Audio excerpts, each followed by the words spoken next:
জালিয়াতি কাণ্ডে অভিষেক বন্দ্যোপাধ্যায়কে ম্যারাথন জিজ্ঞাসাবাদ সিআইডি। 5.5 ঘন্টা পর ভবানী ভবন থেকে বেরোলেন অভিষেক বন্দ্যোপাধ্যায়।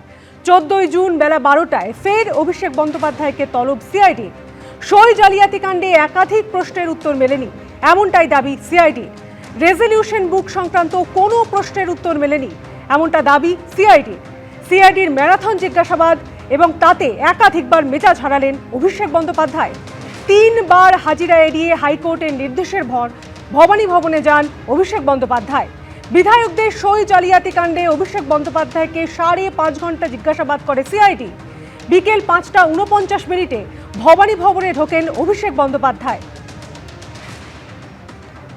গতকাল বিকেল 5টা 49 ভবানী ভবনে ঢোকেন অভিষেক বন্দ্যোপাধ্যায় এবং তারপর রাত 11:30টায় জিজ্ঞাসাবাদ শেষে ভবানী ভবন থেকে বেরোন অভিষেক বন্দ্যোপাধ্যায়। দীর্ঘ 5.5 ঘন্টার জেরার পরে এই মুহূর্তে দেখা যাচ্ছে যে অভিষেক বন্দ্যোপাধ্যায় তিনি সিআইডির যে দপ্তর সেখান থেকে বেরোচ্ছেন। আজকে দেখা গেল যে 3 দিন ডাকার পরেও কিন্তু অভিষেক বন্দ্যোপাধ্যায় সেই তলবে সাড়া দেননি।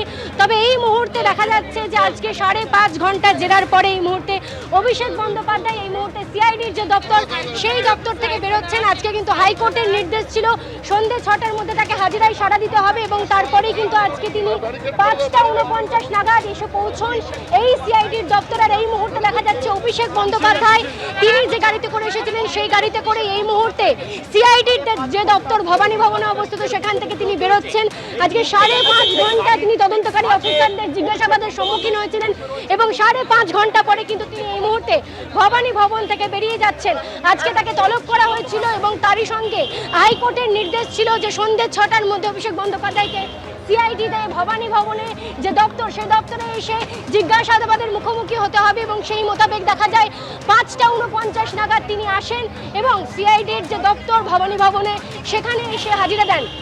5টা 43 তিনি বাড়ির থেকে বেরিয়েছিলেন এবং তার আগেই দেখা গিয়েছিল 4টে তিনি এয়ারপোর্টে নামেন। তারপরে বিমানবন্দর থেকে সরাসরি মনে করা হয়েছিল তিনি ভবানী ভবনে যাবেন, কিন্তু তিনি বাড়ি যান। প্রথমে কালীঘাট রোডের বাড়ি থেকে বেরোন 5টা 43, তারপরে 5টা 49 এসে পৌঁছান ভবানী ভবনে যে সিআইডির দপ্তর সেখানে। প্রথমে তার রেজিস্টারে সই এবং একাধিক যে সমস্ত নথিভুক্তিকরণের প্রসেস সেগুলো সম্পন্ন করা হয়। এর আগে দেখা গিয়েছিল যে অভিষেক বন্দ্যোপাধ্যায়কে 3 বার সামন করেছিল সিআইডি, কিন্তু তিনি আসেননি। আজকে যখন রক্ষা কবচের মামলার শুনানি চলছিল তখন হাইকোর্ট থেকে সরাসরি জানিয়ে দেওয়া হয় যে তিনি আজকে 6টার মধ্যে হাজিরা না দিলে সেক্ষেত্রে কিন্তু রক্ষা কবচ নিয়ে সংশয় থেকে যাবে। তাই সেক্ষেত্রে দেখা যায় অভিষেক বন্দ্যোপাধ্যায় 5টা 49 আসেন এবং এই যে ভবানী ভবনের সিআইডির দপ্তর সেখানে এসে হাজিরা দেন। 5.5 ঘন্টা টানা জেরার পরে এই মুহূর্তে অভিষেক বন্দ্যোপাধ্যায় ভবানী ভবন থেকে বেরিয়ে তার বাড়ির উদ্দেশ্যে রওনা দিলেন। ক্যামেরায় দীপেন্দু সিংহের সঙ্গে মুখোপাধ্যায়, এবিপি আনন্দ, কলকাতা। এবিপি আনন্দ, এগিয়ে থাকে, এগিয়ে রাখে।